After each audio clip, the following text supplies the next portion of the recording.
नसीब में जिसके जो लिखा था वो तेरी महफिल में काम आया। किसी के हिस्से में प्यास आई, किसी के हिस्से में जाम आया। नसीब में जिसके जो लिखा था।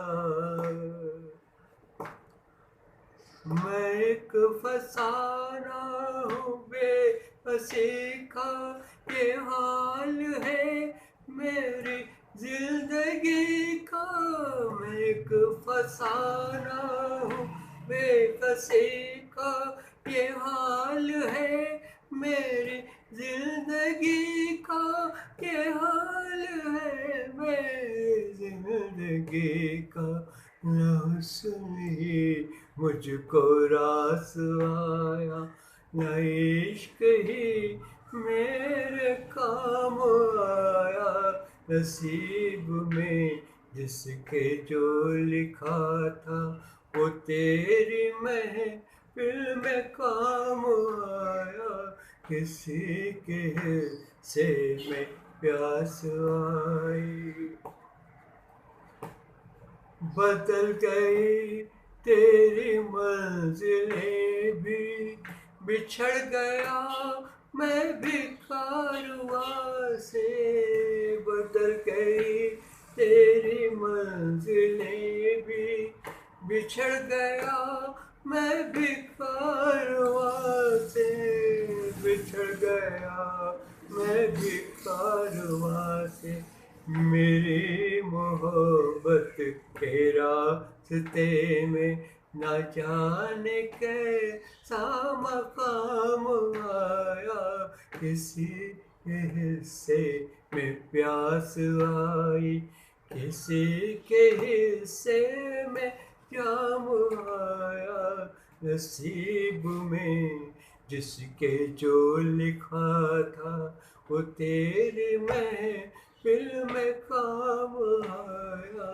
किसी के हिस्से में प्यास आई, किसी के हिस्से में जाम आया। नसीब में जिसके जो लिखा। कमेंट कैसा लगा ये गीत आपको? शेयर कीजिएगा, कमेंट्स कीजिएगा, मेरे इस चैनल को सब्सक्राइब कीजिएगा। यह फिल्म दो बदन से लिया गया गीत है, 1966 की ग्रेट हिट मूवी। अपने गानों की वजह से, अपने स्क्रिप्ट स्टोरी की वजह से, मगर इसका एंड जो था बड़ा ट्रैजिक था। और देखा ये जाता था कि हॉल से जब औरतें निकलती थी, ख़ास तौर पर ख़वातीन में ये होता है कि आंसू नहीं रोक पाती थी अपने, क्योंकि इसमें एंड में हीरो साहब भी कोच कर जाते हैं। He dies, heroine also died. दोनों की डेथ का सीन पिक्चराइज हुआ है और तो सैड एंडिंग है। अच्छा, ये जो चेहरा आप देख रहे हैं ना, ये है मनोज कुमार साहब, जो इस फिल्म के हीरो थे। और मनोज कुमार साहब ने बहुत काफ़ी सारी फिल्मों में काम किया, और फिल्म में आने से पहले ये ख्वाहिश रखते थे कि दिलीप कुमार साहब से बड़े इंस्पायर्ड थे, और ये इनकी ख्वाहिश थी कि कोई वक्त ऐसा मौका मिले कि लेजेंड दिलीप कुमार के साथ काम कर सके। और ऐसा मौका इनको मिला फिल्म आदमी में, जहाँ लीड रोल दिलीप कुमार साहब ने किया है, और बहुत ही ज़बरदस्त डायलॉग नरेशन है उनके, और साइड में मनोज कुमार साहब ने अपना रोल निभाया है बहुत अच्छी तरीके से। बड़ी कामयाब मूवी रही। तो ये ख्वाहिश भी मनोज साहब की पूरी हुई, और उसके बाद मनोज साहब ने अपनी प्रोडक्शन शुरू की, और उनकी ये ख्वाहिश थी कि दिलीप कुमार साहब उनकी प्रोडक्शन में, उनकी फिल्म में काम करें, और ऐसा भी हुआ। फिल्म क्रांति, जिसके माने हैं इनकलाब, और जो मनोज कुमार साहब ने बनाई, उसमें ये बताया गया कि ब्रिटिश राज के खिलाफ जो जद्दोजहद फ्रीडम फाइटर्स ने की, to have a separate homeland for them, तो उसके नतीजे में इंडिया और पाकिस्तान भी बने। That was way after that. तो ये फिल्म बड़ी कामयाब रही, बड़ी कास्ट की फिल्म थी। Dilip Kumar, Manoj Kumar, Shashi Kapoor, Hema Malini, Prem Chopra. There were so many actors in one film. बड़ी कास्ट फिल्म थी, बड़े पैसे खर्च हुए थे, बड़ी कामयाब फिल्म रही। तो दिलीप मनोज साहब की दूसरी ख्वाहिश भी पूरी हो गई। मनोज साहब ने बहुत सारी फिल्में बनाई। रोटी कपड़ा और मकान बड़ी कामयाब हिट फिल्म, पूरब और पश्चिम कामयाब और हिट फिल्म, और इस तरह से बहुत सारी फिल्में उनकी बनी और अच्छे हीरो। और आजकल वो हैं, he is alive today and he is 80+ now, doing very good health wise. मगर आप देखिए ये चेहरे में उस मासूमियत, और what a handsome actor he was। आप देखिए क्या खूबसूरत चेहरा है। हाइट भी इनकी ठीक ठाक थी।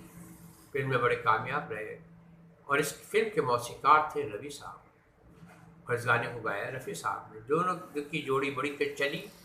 कोई ऐसा संडे एतवार नहीं हुआ करता था कि रफ़ी साहब who was an early riser, he used to rise with the sun, तो वो वहाँ रफ़ी साहब के घर जाया करते थे। 8 बजे पहुँच जाते थे। बड़ा ज़बरदस्त किस्म का नाश्ता होता था। उसके बाद दोनों अपने कामों में लग जाते थे। धुनें बनती थी, फाइनल होती थी फिल्म के लिए। तो इस तरह से दोपहर का टाइम आ जाता था, लंच होता था ज़बरदस्त किस्म का। इस तरह से पूरा इतवार रफ़ी साहब गुजारते थे रफ़ी साहब के साथ। रफ़ी साहब बहुत पसंद करते थे दिलीप साहब को,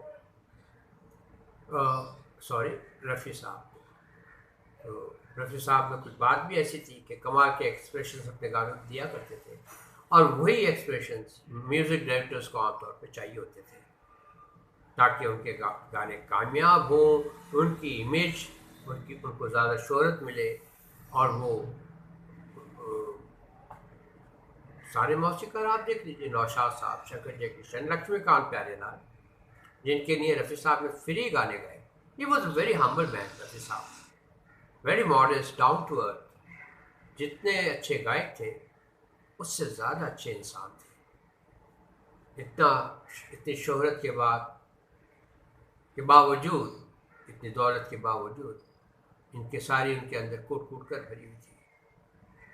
गुरूर नाम की चीज़ इनके इर्द गिर्द कहीं मंडलाती नहीं थी। ये थे रफ़ी साहब। मैं इस गाने को, मेरे इस चैनल को आप सब्सक्राइब कीजिएगा, शेयर कीजिएगा, हो सके तो कमेंट्स दीजिएगा, और यह बताइएगा कि ये गीत आपको कैसा लगा, और अपना ख़ास ख्याल रखिएगा। That's all for this time. Until next time, till we meet again with some better songs, I beg your leave now.